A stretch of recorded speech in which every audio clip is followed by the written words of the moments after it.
Hello and welcome to Never Seen It. This is a podcast where we watch movies that we haven't seen. My name is Trent. I'm sitting here with my wife, Betsy. Hello, Trent. Hi, Betsy.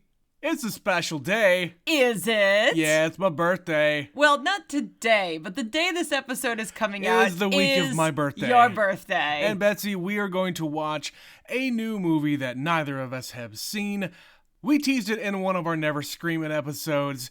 It's gonna be a big one. Betsy, we're watching Apocalypse Now. This is your pick because my it's your pick. birthday, Yes. and you decided it was time I for a wanted big to see one. a big movie, and I'll be honest, I know that this is a dude-ass dude movie, and I don't care. I love dude-ass dudes. They're my favorite kinds of They're dudes. the dudiest of dudes. Yes. Betsy, I haven't seen this movie, but you kind of have. So I don't count this movie as one I have seen. I have seen, let's call it 70% of this movie. Okay. When I was in college, I went into one of my friend's dorm rooms and she was in the process of watching it.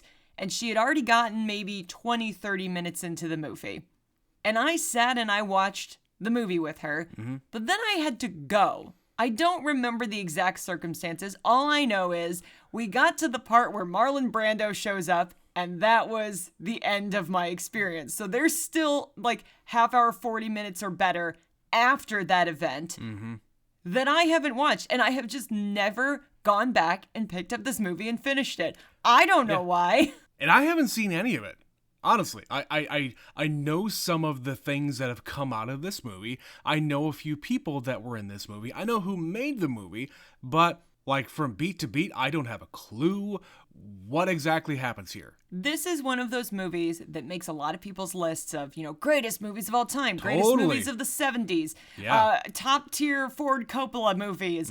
There's a lot of categories it falls into, and there are a lot of people in this movie that have gone on to have really big careers. Huge stars in this movie. So there's a lot of reasons people watch this and continue to watch this and talk about it. Yeah, and, coming from my perspective, I haven't seen a whole lot of Vietnam movies. There were a ton of them because there's a lot of stories that came out of that. And this is just a few years post-Vietnam War. Yeah, 1979 is when this came out. And I also get that, we were kind of talking about this before, I get this movie confused with a lot of the other movies that came out around the same time. Like, it's this, and it's Full Metal Jacket. And Platoon came out a few years after this. Yeah, and a lot of people got their start. Like, Oliver Stone kind of got his start with Platoon, and that came from his own perspective. He served in Vietnam. But yeah, I get these movies all confused, and it's because I haven't seen any of them. Right, it's not a genre we seek out. We don't watch No. a lot of war movies. No, like, the one Vietnam movie that really sticks out to me is that Mel Gibson movie, We Were Soldiers, and it's just, and I think we've talked about this before, it's just because of the fucking, like, visceral nature of the depictions of war and the injuries. I'm not gonna get into it here, but good God. Right, and that movie was made in the 2000s. Early 2000s. Where they could get away with that. This being in 1979, I don't know how hyper-violent, how graphic it's going to end up being. Yeah. Because they were still tiptoeing the waters of how far could they push cinema in 1979. Obviously, the line that pretty much everybody could quote from this movie is, "I love the smell of napalm in the morning." So Yeah. you know there's going to be some depictions of war in this. Of course, it's a war movie. And as far as, like the other people in it, we mentioned that there's all these big stars. You mentioned Brando. I don't think I've ever seen a Brando movie. Straight up. That tracks. Yeah. I would have to look into it, but I'm running through his filmography Never in my seen head. Godfather, never seen Streetcar, none of that stuff. Superman. None of it.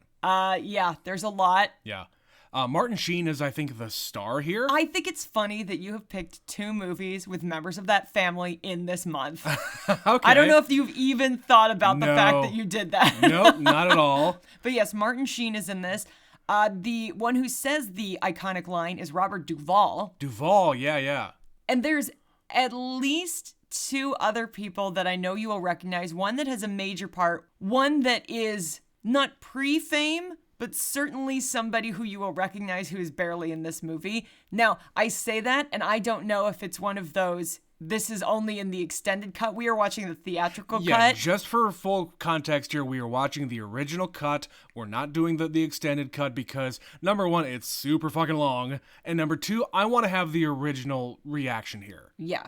So there is somebody else I know connected to this movie, but I will reserve that thought just because I don't know if there is a difference between their presence being or not being included depending on the version. Yeah, and again, I don't really know anything else about this movie, who's in it, what happens here, other than what I just said. So the thing I know is the main plot is Marlon Brando, I think he's like a defector or something. Okay. He is out in the jungle. He's got this like cult following, and Martin Sheen is sent to dispatch him from this world. Oh. I think. Oh. Something to that extent. Basically, he is the MacGuffin. They are looking for this guy.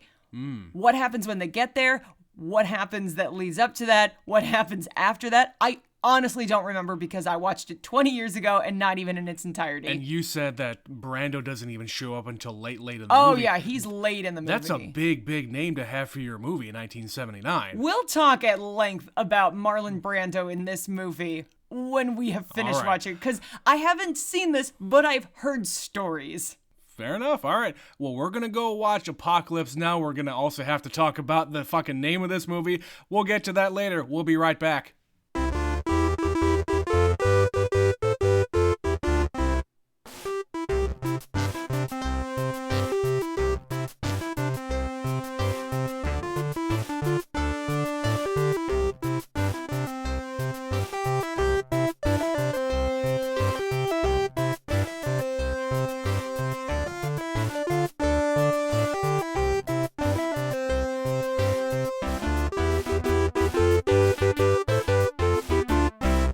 And we have returned from the heart of darkness, Betsy. Holy shit. Wow. What did you think? So the Vietnam War is bad, right? Bad. It was bad. Yeah. Yeah, I realize that Francis Ford Coppola is adapting a book into Yeah. a movie, but one usually doesn't make a movie like this if you don't agree with the content. Mm-hmm. And yeah, I didn't remember like anything from this movie. It was also like 20 years ago. It was you saw genuinely almost 20 years ago. This. Yeah. I just remember the feeling that I was very interested in it. It was very interesting. And that holds true now, too. This movie is captivating for being 2.5 hours long, and there are longer versions of this. Much longer, yeah. At the very, very beginning, I'm like, oh, Lord, is this going to be like super slow and super dry? And it is, but also it isn't. It holds your attention with an iron grip. Like, I was very interested to see how this movie was going to end because it's kind of two different movies. At the beginning, Martin Sheen is this one character who's just kind of going stir crazy and probably a little bit regular crazy too.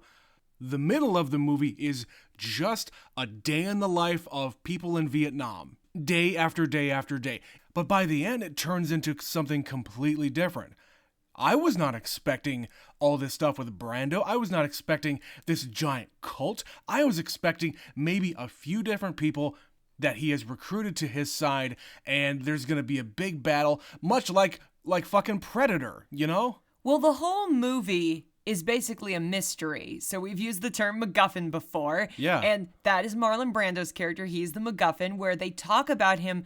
You know, you get little clips, little snips. Yeah, You are getting introduced to him the whole movie. And Martin Sheen keeps on getting these like dispatches about, oh, I'm reading this thing about him, and man, all this stuff really makes me respect the guy. And I can't really, the guy I'm reading about here doesn't seem like the guy I'm being sent to kill. But that's the mystery, is we're being told that this guy is like the cream of the crop. He is like brilliant and ambitious and being groomed to be in charge of literally anything he wants. Yeah, he could have been like on the Joint Chiefs of Staff. Like, he is that high up there. But you're being told at the beginning of the movie by the military that this guy is crazy. Yeah. So clearly this is a commentary that, you know, maybe what they tell you isn't entirely true. Like the whole scenario of the Vietnam War is the American people were not being told exactly what was actually happening over there. Yep. For a really long time, Americans thought we were winning. And They thought we were winning. And there's even commentary in this about, hey, yeah, this whole fucking war is being run by clowns. They're, 4-star clowns, he calls Yeah. them. So you're being told one thing at the beginning, and then he's trying to piece all the things together, and he just doesn't get it. Like, it doesn't add up. Like, why would we try to go off and kill this guy? And even the other guys that he's with, they're not going to go with him to go and kill another American. Are you fucking kidding me? All of us are dying out here. Why would we want to spend all these resources and to get one guy up here to try to kill another American? One of our own. Yeah, it doesn't make any sense. No, so you're kind of going along, and me watching this time, I was like, yeah, I don't get this. Why? Like, you're explaining this character that he's going after as this phenomenal human being, this great man. Like, somebody even says at the beginning, he was a great man, a nice man. Sure. The guy, the general or whoever he is at the beginning giving him the orders. And then at the end, like, genuinely, he is a little insane because his methods are, I'm just gonna decapitate people. And you have to be just a little crazy to do something like that with regularity. But also, he's only like this because this is what the war did to him. This is what war in general has done to him. But this war specifically. This war specifically, of course, because he tells these stories about, he was dispatched to the jungle somewhere, and they're going to go on a humanitarian mission, doing great things. But then he realizes, he witnesses the horrors of humanity, and it just kind of makes him a little nuts. The cold, calculating drive that the other side has in this war. They will go this war, they will go so far as to chop off all of the arms of the children who they inoculated. Yeah. And I have heard that story before in other contexts. And they did it with such precision and without worrying about it. Mm-hmm. They just did it because it's what they thought had to happen. And that was the trigger. Like, he thought about these people. These aren't monsters. These aren't, like, bad people. They are doing the thing that they think is the best thing to do, and they're doing it with skill. So yeah, that's what kind of snaps him. And they have a line earlier in the movie that every soldier has his breaking point. Yeah. And you see a few of them throughout this movie as they're on this journey up the river. Yeah. How different things affect the different guys on the boat. What things trigger them, how they react to them, how they recover or don't recover from it. And with Marlon Brando, by the end, okay, that's the thing that triggered him. And he is definitely a little bit nuts, but also he has this clarity of, this is the shit show. This is what I've been entered into. Yeah. And he just starts approaching it completely differently. Like, I'm just going to start killing people without thinking, without caring about the consequence, because it doesn't matter. It's that nihilism that just takes over his entire being. Yeah. And it becomes his motto, Apocalypse Now. Yeah, exactly. And I think really by the end here, he recognizes that the Martin Sheen character is skilled. He got all the way here, and he's going to try to keep on doing what he's doing and bring him into his flock. But I think he also realizes that he's a different breed. He is actually going to follow through with it, and I think he's glad about it. Like, he could have had him killed. He could have had him disappeared, but he doesn't do it. He's allowed to just kind of roam around. But at the same time, he's trying to bring Martin Sheen under his spell. Well, yeah, it's a fucking cult. That's what you do. You brainwash the people and you get them on your side. Yeah. And you get them to agree with you. And frankly, the entire time he's on that boat and he's reading all about this guy, he is kind of admiring him. Intrigued, and he's intrigued. And he's like, I keep thinking about what I'm going to do when I see him. Right. And I don't know. Like, he gets there and he kind of just doesn't know how to react to it. That is the question now. They are introducing this idea, what if Martin Sheen actually does join him? Because they keep on talking that he admires him. He looks at his entire military history. He is a third-generation graduate of West Point. That's a big-ass deal. That is a deep military family. Yeah, that goes back to like the beginning of the century, with all of the different wars that the U.S. has gone through. And yeah, I do think that it is a real question. does Martin Sheen have it in him to go through with his mission, or is he going to join him? Well, and they counter it by showing you, hey, twist, we actually tried this mission once before. Right, by the way. And this guy kind of disappeared, and we kind of assume he's on his side now. Yeah. And he is there. He actually sees him. He finds him. And yeah, this dude has joined up with Marlon Brando. He was sent to kill him, and he joined him. So you have that very real fear as the viewer that, oh shit, Martin Sheen's going to do the same thing, because we've already seen at the beginning of the movie, this dude is also a little bit crazy.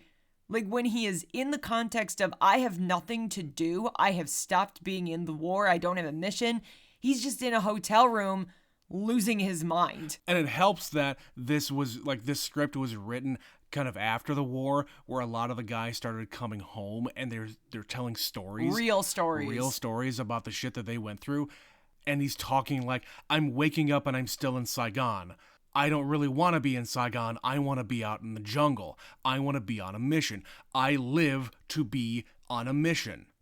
He says he went back to America. He finished his tour of duty, right, and then he went right back. It's that thing that happened in The Hurt Locker where the guy gets such a rush. That's his life. That's his best self. Sure. It's the same thing. In this movie, when he goes home, his wife divorces him. Well, he agrees to the divorce because he's like, what the fuck is this place? What is going on? I don't understand America. I don't understand normalcy anymore. Mm-hmm.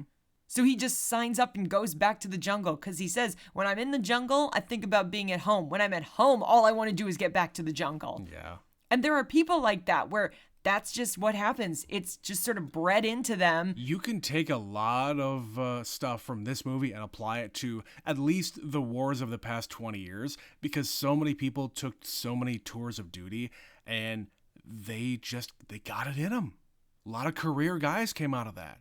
And the other thing from this is 1979, this movie was in production for a long time. So it was actually filmed closer to 76, 77, which explains a pre-Star Wars Harrison Ford. Right. But we still didn't have a great understanding of PTSD. People coming back from Vietnam were really, really fucked up. This was a war unlike any other war America had been involved in today. This is the war that got the military doctors to really start investigating PTSD, because it's been around since war has been around. They just call it different things. They have less of an understanding way back when. I mean, they called it shell shock back in World War I, and they just keep on changing the name, but the effect is the same. And there really isn't any kind of treatment for it at the time. You just kind of bring them back. And, hey, you all you guys want to come back home? Here's your chance. You're back home now. And that's it. Move on. Thanks for your service. Bye-bye. Yeah, here's your GI Bill. Go and start a business. When in reality, all you really need to do is talk about your experience. You need to go through some kind of therapy or not. You know, not everybody has the same experience. Like the fucking Robert Duvall character, he's in this movie and he's having a great time. He is cool as a cucumber. There are literally guns blasting, explosions going off 6 feet behind him. Yeah, shells going off, and he couldn't care less. He is flying in his helicopter, drinking a cup of coffee. Right. Because this is just Going to work. another day for him. And he wants to go surfing. So He loves surfing. There are these crazy sequences in this movie where you have just completely counterintuitive ideas smashing up against each other. Yeah. So you're just watching Robert Duvall strolling around, taking his shirt off so he can go surfing because he's just like, fuck it, I'm doing this, let's go. While people are being murdered and random women are throwing grenades into another helicopter. Yeah, and we'll get to more of the visual things and all the stuff that happens in a minute. But I would say his character is the most incongruous to what is happening in this war, and I think it's a coping mechanism. Really, is what it is.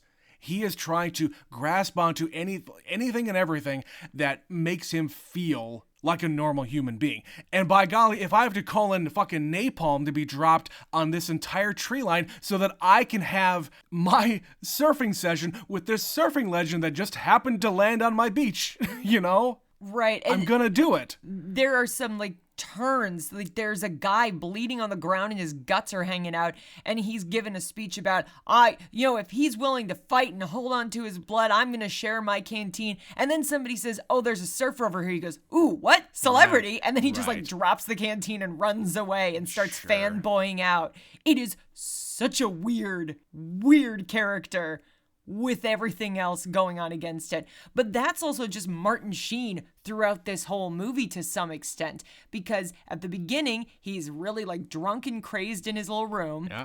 And then once he's got a mission, he's very singularly focused, and he's not getting involved in anything. He's an observer. He is an observer. He is not firing his gun. He is telling people, don't get off the boat. Don't do this. Don't stop. Is the one, this is very much an aside, is the one time that he shoots his gun at the woman, does he fire his gun at any other time? So I don't even remember. Did he start shooting at the tiger? He might have, but I don't know. Because it was kind of all happening very quickly. Okay, but regardless of that, I'm talking about shooting other people. I don't think he does. I think he is just sort of there on his mission trying to get other people to get him where he needs to be. Yeah. Because I genuinely don't recall. There's the part where they all get the mail. Yep. And then out of nowhere, people on the beach start firing at them. And I don't remember what he's doing at that time, but I don't think he's that chaotic. involved. Yeah. He certainly doesn't shoot anybody that we know of. He might be firing his weapon, but it's just sort of chaos. It's just at whatever is firing at you. Yeah, and we don't really see in the movie a lot of people actually get shot. There's really not a lot of that, even though a lot of people clearly die. But yeah, you're right. The only time we see him use his weapon for the first chunk of the movie, most of the movie, is when they pull over a boat and he says, don't stop. This is fucking stupid. You need to get my mission is the priority. Right. Don't waste my time. And this bullshit thing that you happen to have orders to stop any boat that comes along. I don't give a shit. You don't need to tell anybody about it. I'm not going to tell anybody about it. Just keep on moving. He's just sitting there, shirtless on the boat, with his hands on his knees, this is a waste of my time. Yep, this is going to go badly. This is going to go badly. All these guys on the boat are fucking crazed. Yeah, they're going to do something stupid. They've been out here too long. They're all a bunch of loons. And of course it goes badly. And this woman is not dead. So he's like, oh, that woman? Bang. Yeah, this is going to be one more thing that is going to take me away from my mission because you think that you have to bring her to some friendly medical station. No, you're not. I'm going to shoot her right now. She's going to be dead and we can move on. And I tell you, I told you so. Yeah. Yeah, that's really fucking dark. And then at the end of the movie, he doesn't even have a gun anymore. He fucking machetes the hell out of Marlon Brando. But he goes through with it, because he's a fucking stone cold killer. They set him up as this at the beginning of the movie. They grab this guy and say, oh, you didn't do this, you didn't do that. They've clearly got a long list of all the missions he's been on. Here's your rap sheet where all of the different things that you were sent on, and he's not going to talk about them because he's not allowed to. They're classified. He probably doesn't even want to talk about them. No. You know what was funny to me about this scene, and I didn't notice this until just recently. You and I have talked about it, I think, on this podcast, but I've been rewatching The X-Files, and there is an episode from an earlier season called Musings of a Cigarette Smoking Man, where they almost shot for shot, certainly the vibe, recreate this scene where he is getting his mission. There's a dude who's clearly not a military man sitting in a corner. Then you've got some general or higher ranking officer, and then you've got a peon who are saying, okay, so are you this guy?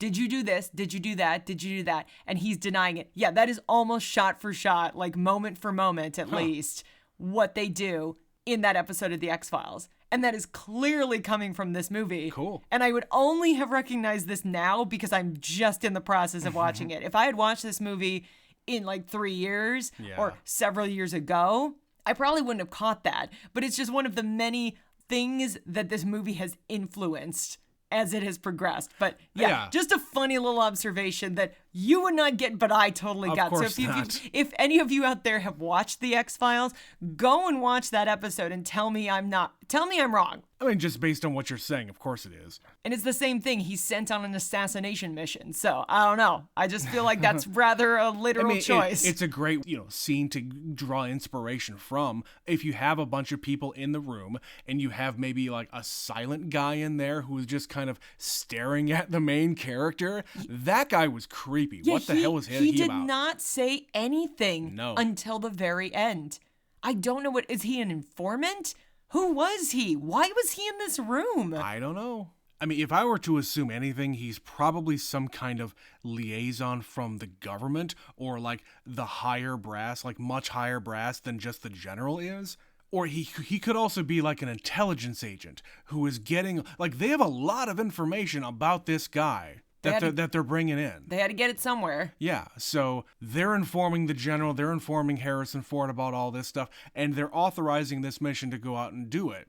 But, like, how they choose Martin Sheen to be the one to do it, I guess it's just because, hey, they looked at his sheet and he's done a bunch of stuff in the past, and the reason why they know about that is because maybe, he is an intelligence agent who is allowing them to know about it so that they can choose who to do it. I don't know.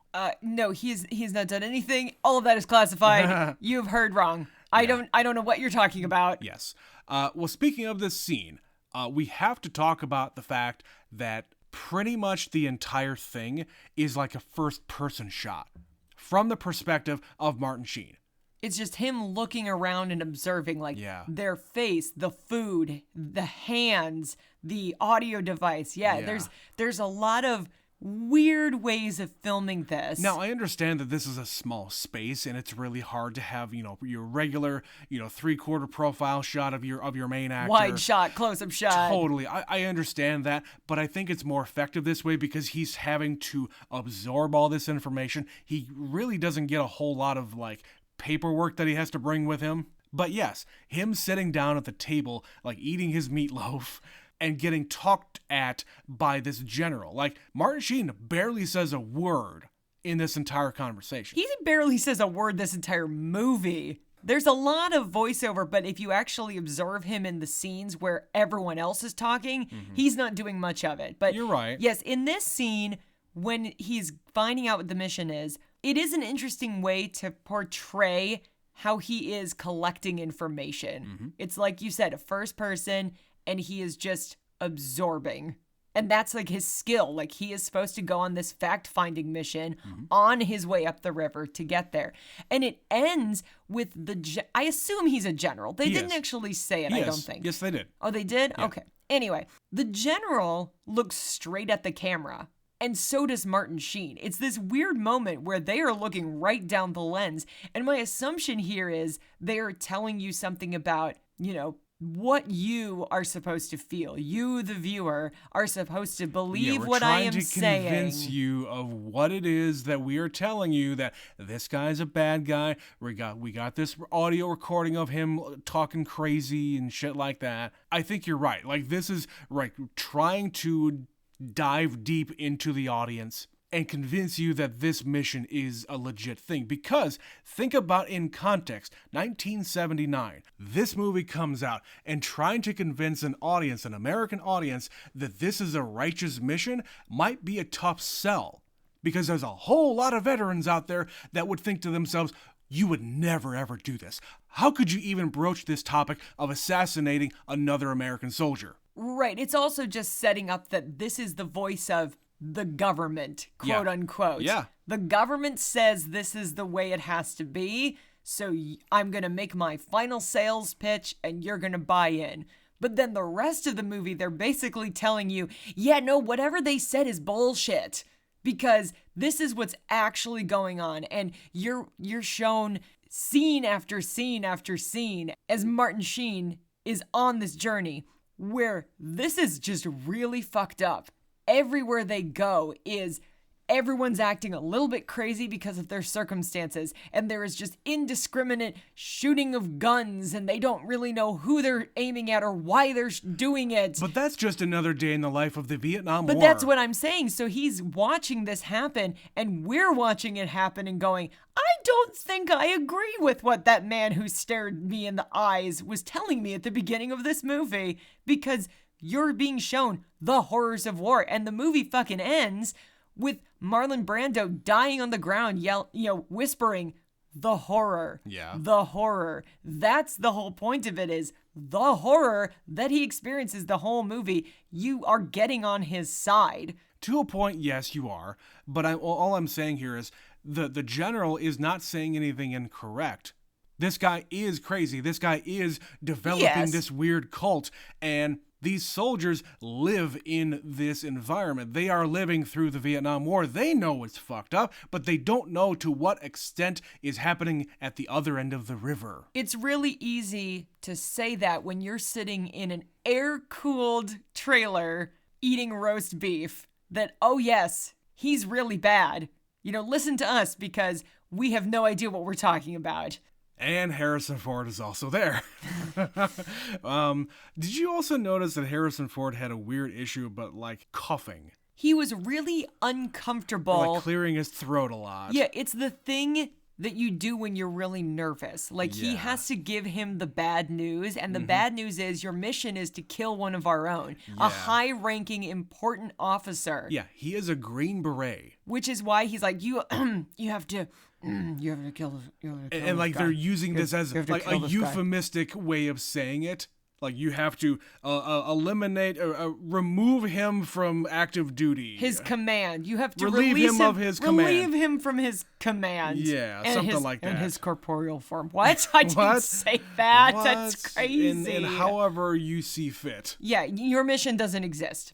But also, your mission doesn't exist. Right. And it will never exist. Yeah, and that's why I think this other guy sitting there is some kind of intelligence agent, because they're getting all this other information elsewhere and they have to pass it along to the proper people. The proper people don't want to have to do this, but they have to do this.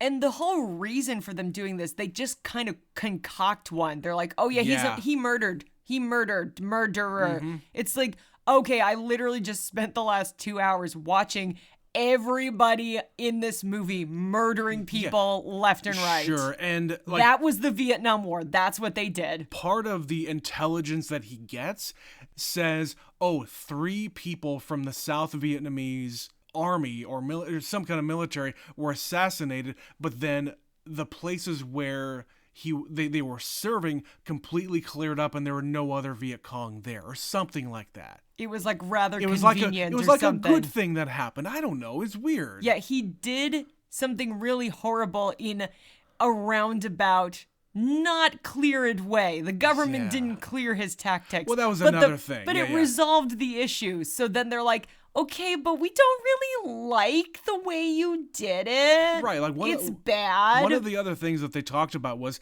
this guy, Marlon Brando's character, went and did a mission by himself. It was unsanctioned while he was still in the military and still in good graces. It was a successful mission. When they came back, they were going to fucking probably court-martial him, but then it got leaked to the press, and because of that, it was a successful mission. He got promoted instead. He was a hero then. Yeah. Yeah, it's all about how you frame it. And all the higher-up brass were pissed off because he did something that he was not ordered to do. And that's where I started to question if whether or not these top brass were just going to go after him because he made him look bad. I don't know. I mean, probably. I'm sure that's part of it. He made them look stupid. It's probably part of it. But yeah. Anyway, we're spending way too much time about this one initial scene. I want to move on. So he gets his mission. He gets assigned to ride along on this boat that is filled with Navy men. And there's a bunch of people that we do not recognize. You recognize the captain of this boat? He's been in a lot of TV shows and movies. Yeah, you said Ally McBeal. The thing I think I'm recognizing from is Ally McBeal because he was in a substantial number of episodes. Okay. I recognized his voice before I recognized his face. Fine.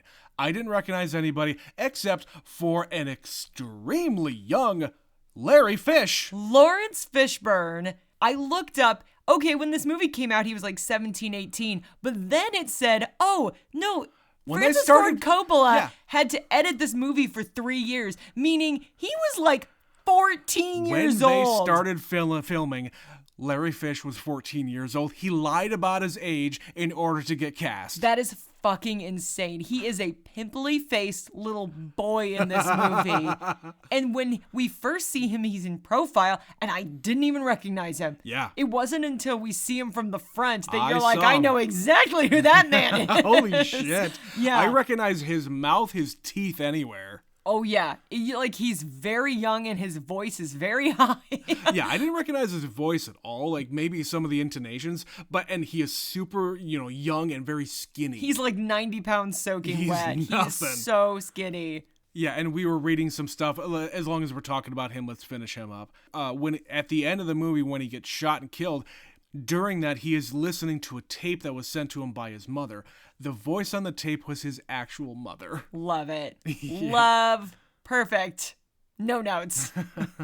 And that scene's really fucking dramatic, too. Sure. Because you're literally watching this kid bleeding out on a boat while his mom is saying things like, don't get shot. We love you. Come home. Dodge those bullets. And by the way, we're trying to pull some money together to buy you a car. Don't tell your dad I told you. It's going to be our little a secret. Yeah, like there are a few moments in the movie like that where it's like juxtaposing ideas. Well, and like to bring it a little bit backwards, on that boat, they were going through all their mail. Martin Sheen is going through the intelligence that he just received. It's just kind of a weird thing where a lot of things are happening at the same time.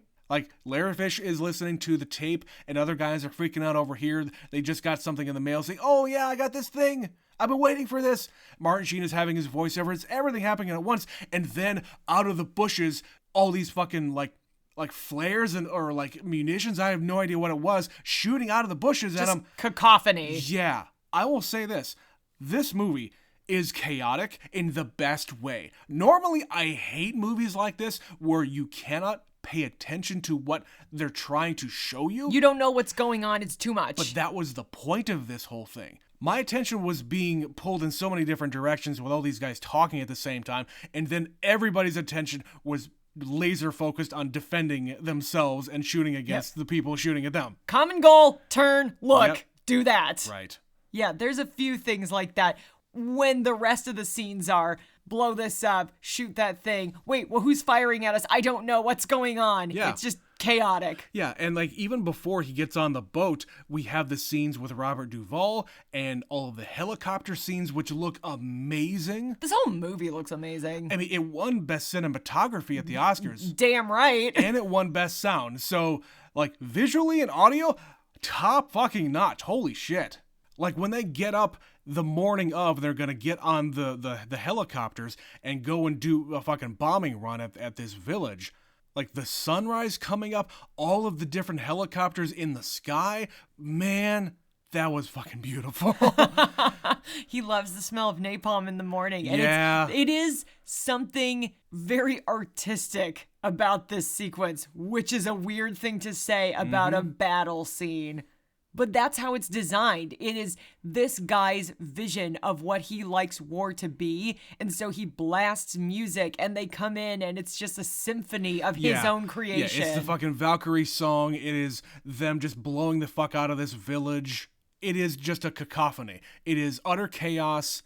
You don't know what you're paying attention to because it's all happening at once. But meanwhile, Robert Duvall is just strolling through like nothing is going on around him, which is why he's just giving a speech about napalm. Right. And as this is about to happen, you also get, it's cutting to, there's a school where there's a bunch of children all kind of in their uniforms and the teacher's like shooing them away into a shelter. But then you also see all of the other soldiers, the Viet Cong, coming out of the woodwork grabbing weapons, and it's going to be a big battle. It's weird. It's the calm before the storm with the villagers who have nothing to do with it. Because they start hearing the helicopters, they start hearing the music blaring. Yep. They know what's coming. And there's guys just like running out of fields and grabbing machine guns from God knows where. Yeah. And then you get kind of the aftermath scene where the yellow flare is out, the yellow smoke is going out because, hey, we got injured people over here, we got to land the helicopter. And basically, don't shoot your guns here, please. Sure, like this area secure, you can go ahead and land, we got injured people here. Where like one guy, is on the ground. His leg is fucked up. They're putting him on the gurney, putting him into the helicopter to be taken off to get worked on. And all of a sudden, this woman comes out of nowhere, throws a grenade inside of the helicopter, and it blows up. So that's the kind of shit that they have to deal with. And of course, as a retaliatory thing, they see the people who threw the grenade in there and they gun them down. And then Robert Duvall just moves on to talk about surfing for a little while. When I say this beach is good for surfing, then by God, it's clear. Let's go. Let's fucking do it. If you don't like that, then call in the planes and blast the tree line. Yeah. Literally, he's like, I am going to barrel through these people so I can get some relaxation. I'm going to carpet bomb this motherfucker. I'm going to get my R&R if I have to kill every one of these motherfuckers. And again, we're kind of glossing over the fact that this is fucking horrible. Yeah, it's gnarly and fast and ugly and, like I said before, indiscriminate. They just kind of kill everyone. Yeah. Because they want to surf. And they know this village is overrun, so they just are going to go ahead and assume that everybody here is a bad guy. Right, and they are just setting fire to everything. They are using these, like, weird bulldozer boats. Like, I've never seen anything like that before. There was something that went out of the water. It had a big bulldozer thing on the front of it. It came out of the water and it became a tank. Well, and when we're first introduced to this group, they say we were supposed to meet them 30 kilometers away, but they got bored where they were, so they came to fuck shit up down here instead. Yeah. And I understand them, like, being indiscriminate as far as who they kill, because this woman throws a grenade in there. You would think that, oh yeah, this woman just an unassuming person, but they just kill like 5 people. And again, I understand why they're doing it. The Americans are there to fuck shit up, and you want revenge. I understand that. Right. Just again, this war sucked. Like a lot. Oh, this war was fucking sucks. But this one in particular, it was just, we didn't know why we were there. None of the soldiers knew why they were there. We didn't get anywhere after how many years of doing it. They made the best of the situation as they saw fit. And because there was just no line of, command here, the guys were just kind of hanging out and doing whatever, using the munitions that they had in order to just have an easier time of things. Well, like, let's jump ahead to that scene where they're at the bridge, where they're at the last touch point of this is the end of the line, where we stop caring because we're almost to Cambodia at this point. Past here is Cambodia. Every day build this bridge, and every night the Vietnamese blow it the hell up, just so they can say, oh yeah, the road is open, so that they can tell the superiors, no, we're doing it. But they don't have a fucking commanding officer. It is just chaos. Everybody is shooting at each other. And everybody there is just kind of going a little mad. Well, and it's fucking creepy as shit. There's like carnival music playing, and I still can't tell if that was actually playing or just in the soundtrack. They said something about listen to the music. They did say, and it's like eerie, like slowing down, broken ass carnival music. And there's like these streamers of lights everywhere that kind of make it look like it was a carnival. Yeah. It's weird. There's a lot of commentary and themes about like clowns and tigers and circuses. I'm sure if we went through and broke it down, we'd find several of them, because this war was just, a bunch of people who weren't, quote, playing by the rules attacking Americans, and so then Americans reacted because you got a bunch of guys in the jungle that nobody can see. They don't know where they are. You're all sweating your asses off because you're not used to this climate. Yeah. It's just a mess. It was a nightmare scenario. Yeah, and like in this scene, you have these guys who are down in these bunkers. One guy was just kind of like catatonic. And as soon as he woke up, he grabbed his grenade launcher and was going to take care of the one guy that they just couldn't kill with the machine gun. Because he wouldn't shut up. That's usually the thing. It's like, I'm sick of listening to him screaming. Yeah. Someone do something about it. And he did. And then, Martin Sheen asks, do you know who your commanding officer is? Yes. And then he walks away. You didn't ask where he was. No. It's like, I know who he is. Because there's nobody here in charge. It's just a meltdown. Yeah. They've been given no orders to retreat. They've been given no orders, period, except probably hold the bridge. That's it. Yeah, stay put. Yeah. Keep doing what you're doing. Until we get other orders otherwise, this is what we're going to do. Until we run out of munitions, I guess. Or guys. One or men. the other. Yeah. And in that case, we'll just send more men. That's how we do things. That's how war works. I'm suddenly reminded of when we watched All Quiet on the Western I was Front just going to at say, the beginning of this year. talk about a quagmire of World War I capacity. Just keep bringing in the new guys. Bring in the new guys. Fucking no one knows. Meat grinder. That's what this is too, though. Everywhere they went. Yeah. Well, I guess it kind of was like that everywhere, except for when they encountered the non-USO show. Whatever that was. Yeah, it wasn't a sanctioned USO show because they wouldn't bring fucking Playboy bunnies on stage. Yeah, the, what was it? Bunny of Bunnies. the year or Yeah. something? Like, Or the it's month? Miss March. Miss and April. Miss May, whatever the fuck it was. Yeah, they actually, and that is like a bizarre scene when they're just like going up the river and, you know, people have fucking died leading up to this. Yeah. And then they come across this event. Like, there's all these lights on, and there's a stage, and there's vendors. Like, what the hell is going on? And when they show up, those guys are so fucking horny and crazy and a little bit drunk that they have to have this platform out on the water about 6 feet away from the guys, and there's barbed wire fence to keep them away from the women they are bringing in. Sure. Because they're like, we don't know what's gonna happen, but we have to assume it won't be good. And it isn't, because the first guy gets over and then it just turns into dozens of men leaping over this ravine. Yeah, and they recall to get the at the girls women. back into the helicopter, and they take off, but there's like 2 or 3 guys just hanging on to the landing gear. Losing their pants. Falling into the A water. lot of guys losing their pants in this. A lot of butts. There's also a lot of just, please take me with you. Right. And like back at the Cambodian border, we have like 5 or 6 guys just holding their guns aloft in the water saying, please take me with you. Dragging take me suitcases. home. Yeah. Yeah. Trying to get on board. Like, don't leave me behind. Right. It's fucking crazy. Speaking of fucking crazy, the last half hour of this movie. Because, good God, like, there are, like, hints of what we might be encountering as they're kind of, like, looking off to the shores of this river. There's a couple of instances where you see, like, these shrines of where they're performing these rituals. There's, like, skulls of dead people and people strung up. Decapitated people. Yeah. Just the heads. Just people hanging from trees. When they show up, they're greeted by dozens of people standing in boats, all, like, painted in, like, white. clay Yeah. paint or something.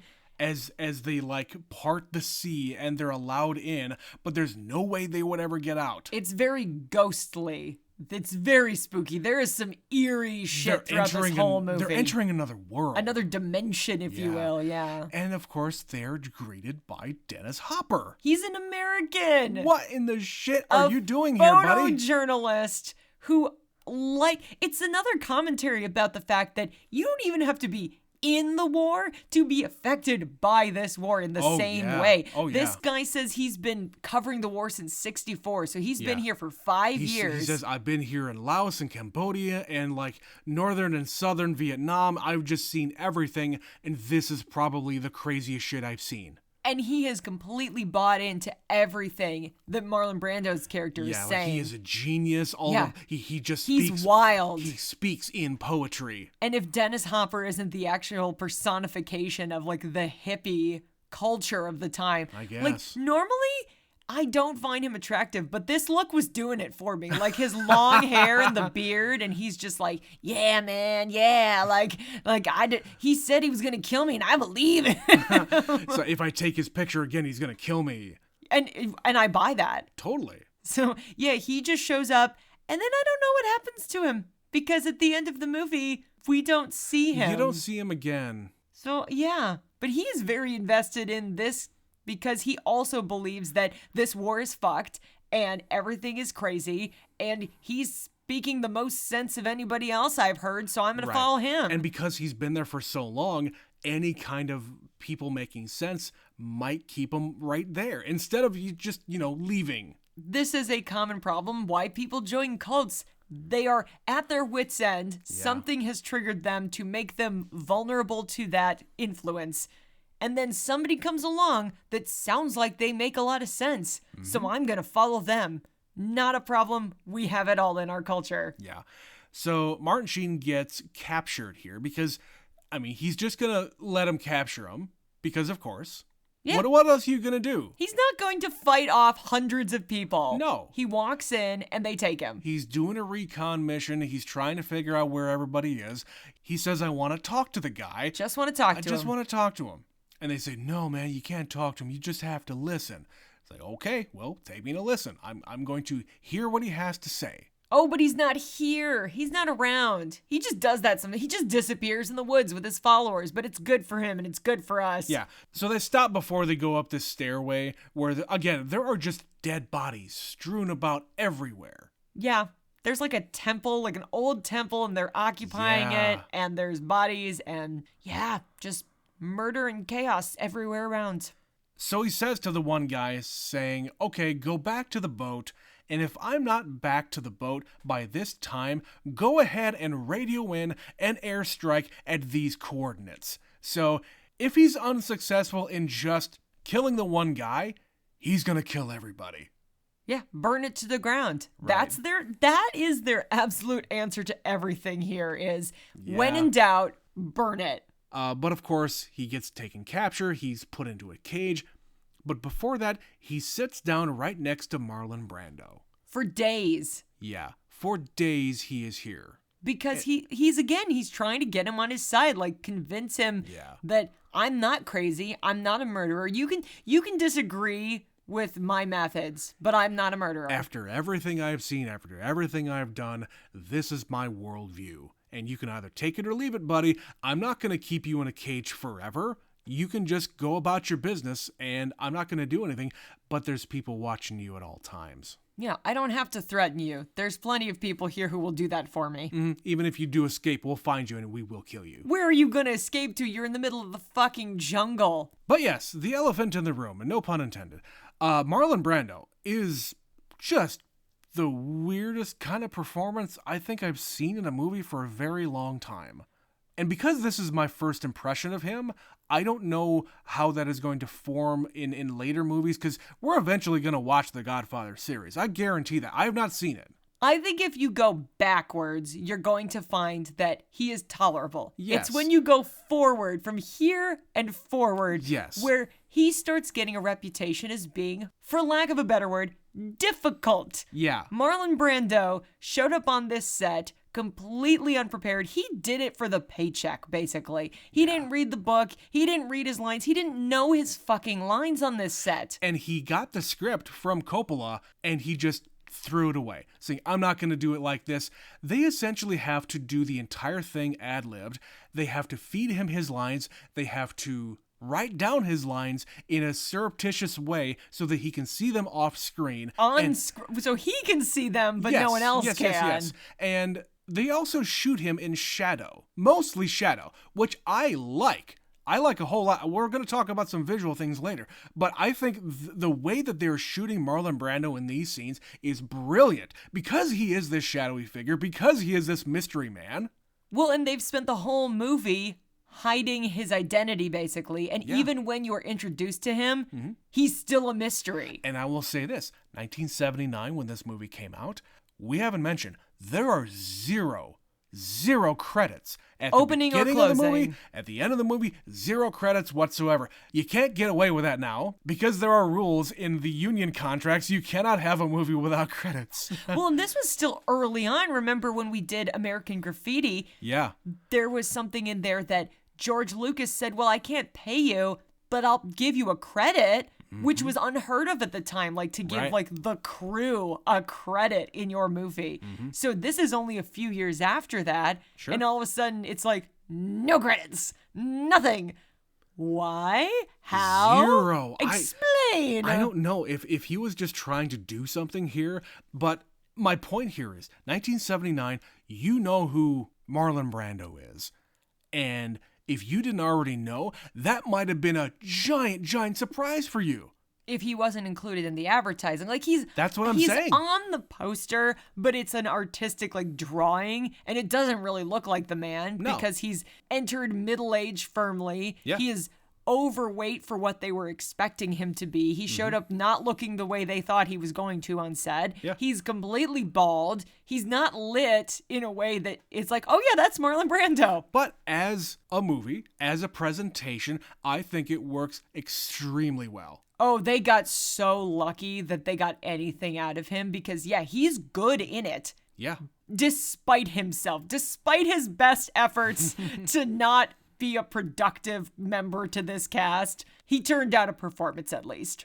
Yeah, and like just his aura, he's just kind of like hovering around everywhere. There's one instance where he actually beheads one of his crewmates from the boat because he was the guy who was going to go out and radio in for the airstrike. He was in the process They of found doing him it. first. I thought maybe they intercepted the radio call and went out and got him. I mean, they might have, or they might have just had somebody sitting right outside the boat. Could be. Or could on be. the boat. Maybe. But yeah, they grabbed his head and threw it in his lap. Yeah, that was That's fucked up. That's fucked up. This part of the movie like moves in a really weird way where it's just kind of like end of scene, end of scene, end of scene. So like he's just standing there with his face painted, and the last time we saw Martin Sheen, he was in a little cage and now he's sitting on the ground covered in mud and rain. Right, and then he's also inexplicably on the boat, and then the radio keeps Yeah. going off, but then he goes into the water, and he sneaks up there because they're going to do this ritual killing of a water buffalo. The pacing becomes very strange, and Yeah, it's like his time is positioning- moving faster. His positioning, I do not follow whatsoever, but I understand it makes more sense when you realize they're just letting Martin Sheen go wherever. Yeah. He's just sleeping on the boat. It's I'm sure a lot more comfortable. He's got all of his stuff there. What stuff? He's got a fucking dossier about this guy he's got to kill. Right.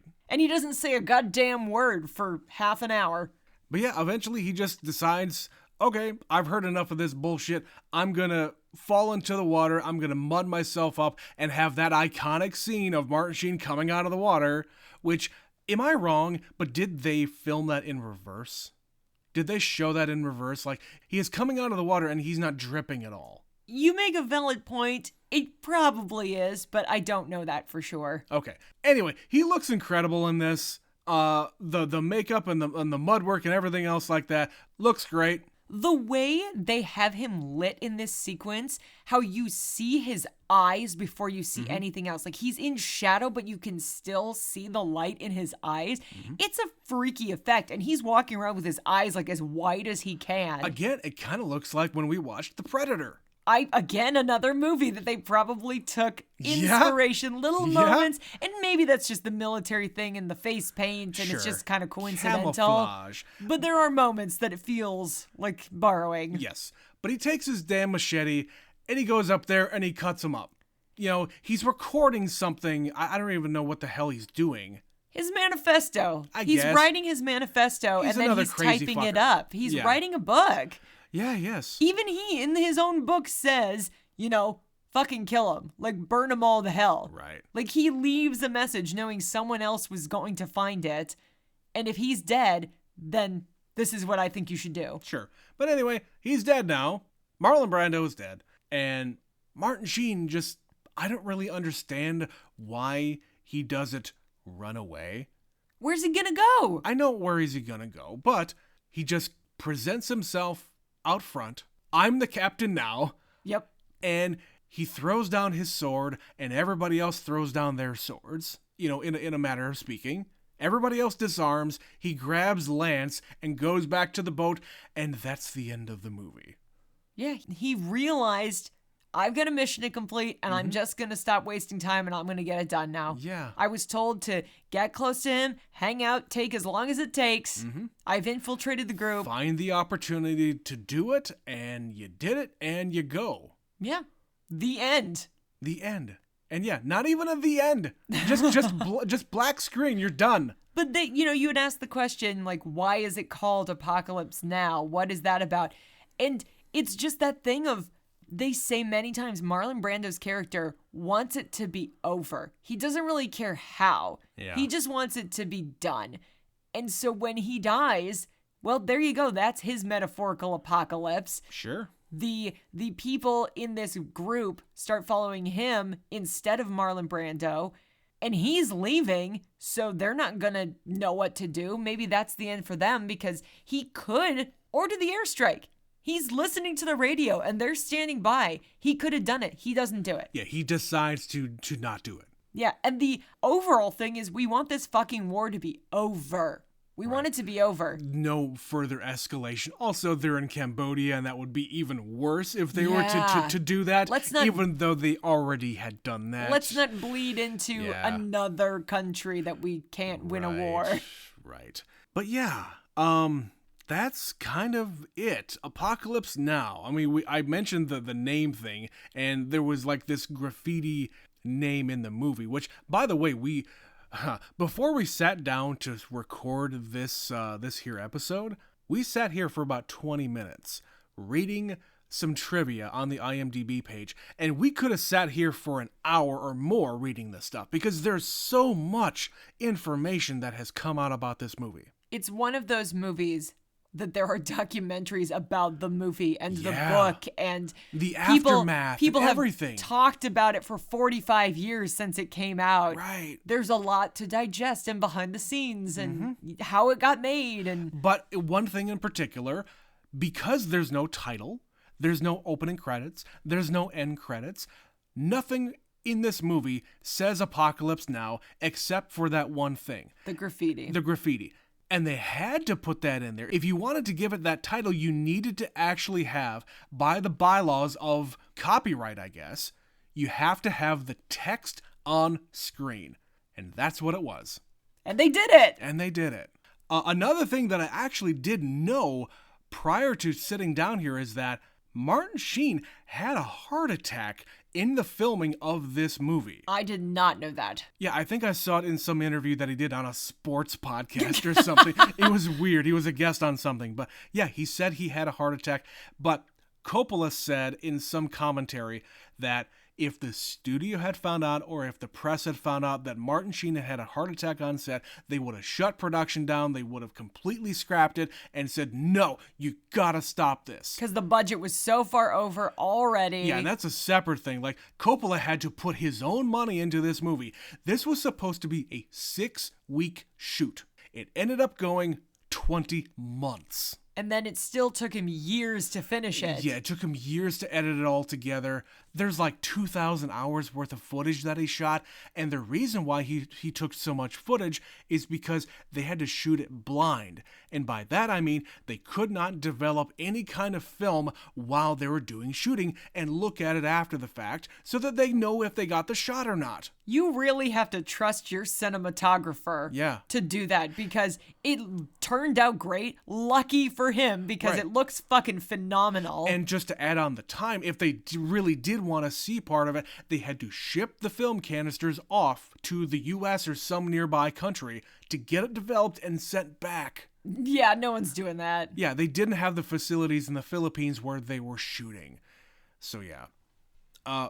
Yet another thing, because Martin Sheen was so busy doing other things, and because it took so long for them to do the edits together, the voiceover done by Martin Sheen's character was not actually done by Martin Sheen.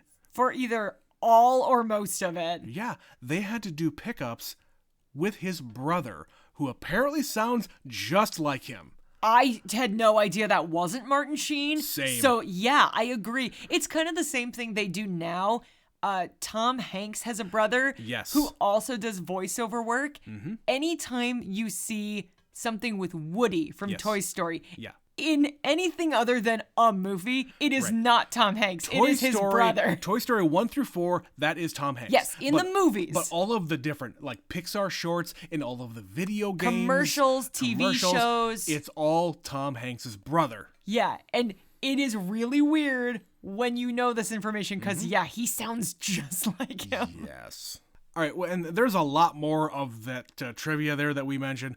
Go and read that on the IMDb page if you are interested in any more. We can't go over everything today because we're already going way long. But, Betsy, I know you have more things to talk about. What else did you have?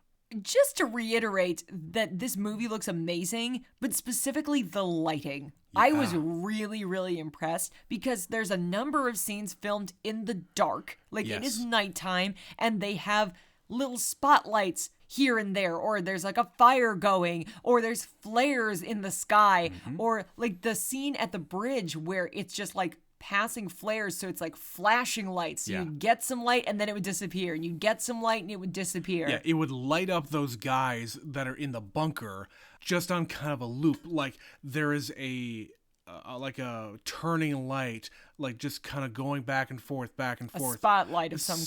Something that is lighting them up every so often, and yeah, it looks great. And then when we finally get to where Marlon Brando is, like we said, he's in the fucking shadow and you cannot see his face, and you only get like the outline or his right ear and part of his head, and you can sort of see his face behind the shadow, but not really.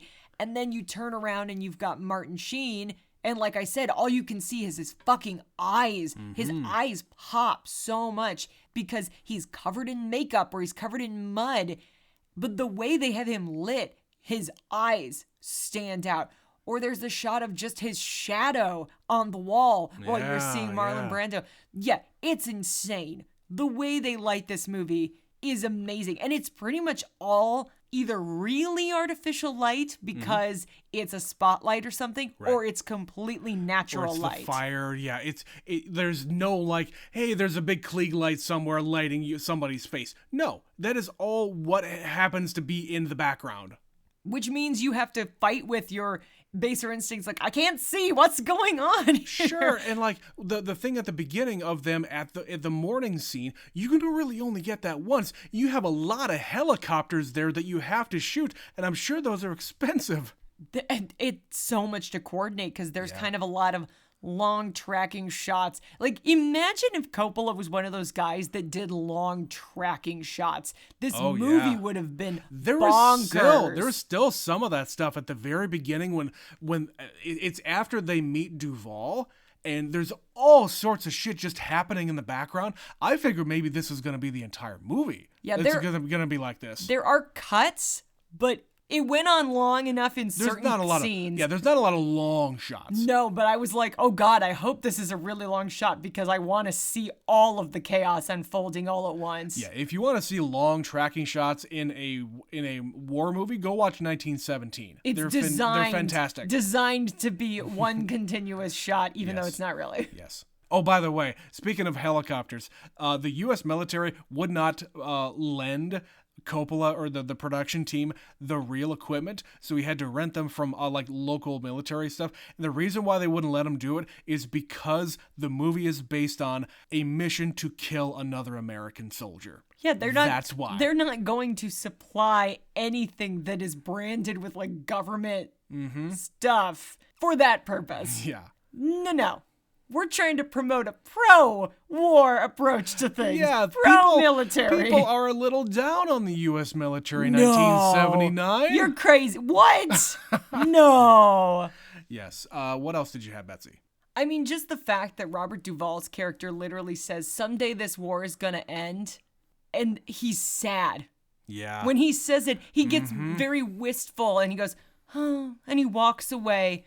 Because that is a dude who is built for this shit. He is living for this war. Yeah, and I understand why he got nominated for Best Supporting Actor at the Academy Awards, because, I get it. 11 minutes of screen time, he makes it worth it. He eats every scene he's in. He is chewing that dialogue. He is stomping around, being the biggest physical being in this space. You are always looking at him, and even though it's like a subtle thing, the fact that he's wearing a yellow bandana, your eye is drawn to it.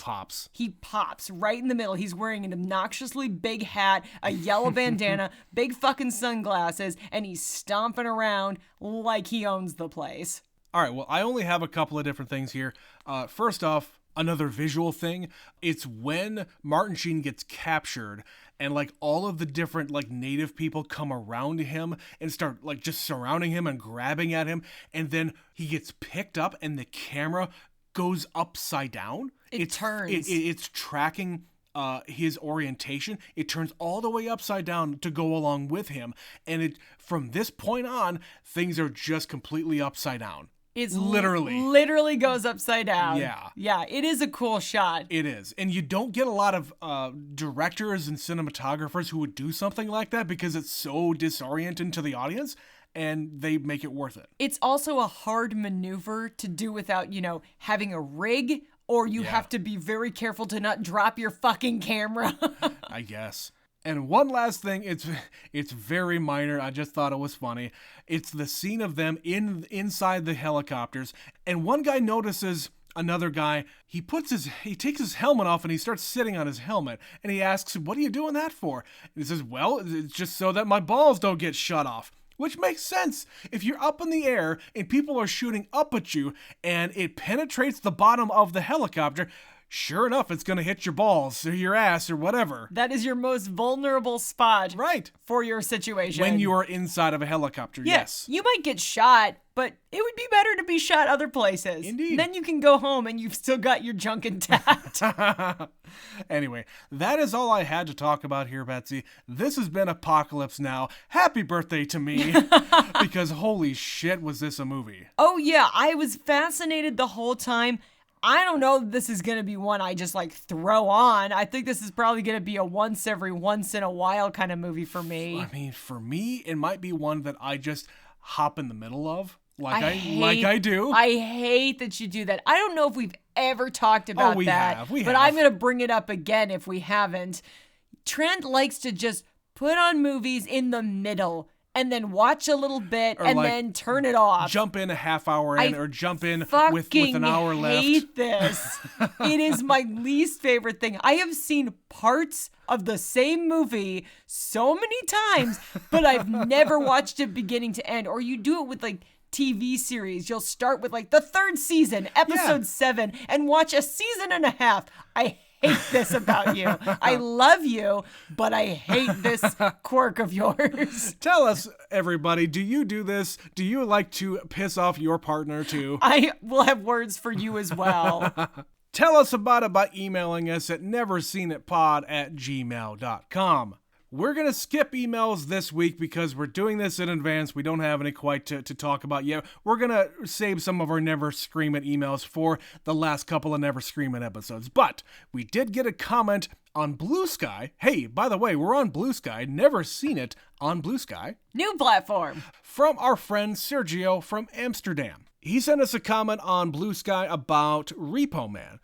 He says, I believe that to understand Repo Man, you either have to be someone who knows about or experienced the early Reagan era and the ways that consumerism and politics screwed up society. This movie is a commentary about how middle-class Americans lived during that time.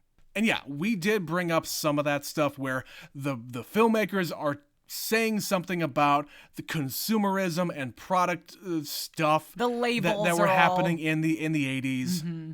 And the punk rock scene was going against the man, as it were. Yeah, I totally get that. And one other aside, as long as we're talking about Repo Man, Emilio Estevez, of course, son of Martin Sheen. Yes. That movie came out only 5 years after Apocalypse Now. I was sitting watching this movie because I, in my head, think Martin Sheen in this movie is a lot younger than he actually is. Mm-hmm. Because I was like, wait, how could this movie come out in 79 and then his grown-ass son has a movie coming out 5 years later? He doesn't look old enough. Oh, well, part of it is because this movie was filmed earlier than I think. It took forever to film and it took forever to come out. That was the issue. Yeah, but it is an interesting correlation there because you kind of take for granted the fact that both Emilio and Charlie started acting in the early 80s. Yeah, and apparently both Emilio and Charlie were in cut scenes in Apocalypse Now. Yeah. Another thing that we read. What the hell? It exists somewhere because there's 1 million hours of footage. Yeah, and I don't know if I will ever go back to this movie and watch the extended everything. Redux, is that the version? Well, there's a Redux, and there's also just extended with 43 minutes of extra footage added in. Good God. I think the Redux version is just another Coppola pass at the edit, and that came out I don't know, about 20 years ago. It's been a while. So, Yeah, I don't know if I could handle a longer version of this movie. But I think I could, though. But maybe it's like Lord of the Rings, where frankly, once you've seen it, you kind of don't want to go back to the theatrical cut. I've heard good things about Redux, so I don't know. Maybe All right. we'll have to revisit eventually. Maybe not for the podcast, though. No, definitely not. Anyway, speaking of the podcast, you can email us, neverseenitpod@gmail.com. We've got another couple of episodes of Never Scream It, like I mentioned. We're going to cover The Fly this Sunday, and we have one more coming out right before Halloween. That's going to come from the 70s. We're not going to tell you what that is just yet. But of course, do all the things that we normally ask you to do in this part of the episode. Follow us on social media, Twitter, Instagram, Facebook, and now Blue Sky, of course. Find all the links in the description of the show. And of course, we ask you to do this every time. Go onto your favorite podcast app of choice, rate us 5 stars, and leave us a review. Tell your friends. It helps grow the show. But this is where I'm going to end it for my special birthday episode. Betsy got to cover Coyote Ugly for hers, so this is very, very different. Just a little. Wait for another 6 months. Betsy will have another selection for hers next year. We'll see. We'll see. Yes, but look forward to another episode of Never Scream It coming out this Sunday and the Sunday after that. November's also right around the corner. We don't know what the hell we're going to do about that. But until then, this has been another episode of Never Seen It. My name is Trent. My name is Betsy. We'll catch you next time. Bye.